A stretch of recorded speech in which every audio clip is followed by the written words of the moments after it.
Naging matagumpay naman ang paghain ng search warrant sa isang street-level individual na nagresulta sa pagkakaaresto nito matapos mahulihan ng iligal na droga. Magbabalita dyan si Patrolwoman Mertoni Beba.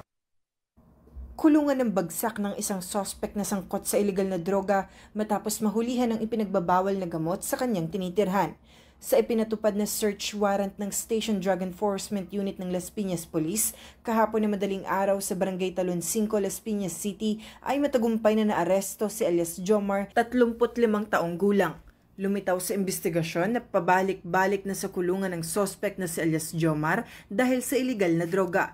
Narecover sa operasyon ang 6 na paketeng naglalaman ng pinaniniwalaang shabu. May kabuuang timbang ito na humigit kumulang 20 gramo at may tinatayang halaga na 136,000 pesos.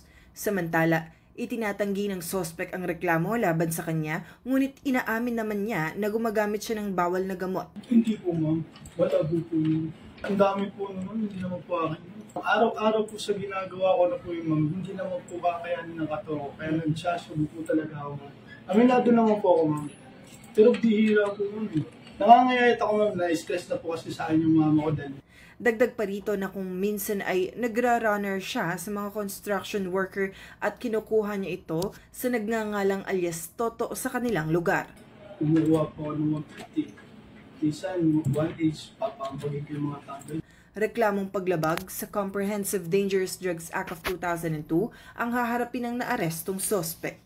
Mula dito sa Las Piñas City, ako ang inyong PNN correspondent, Patrolwoman Mertoni Beba, alagad ng batas, tagataguyod ng Balitang Pulis.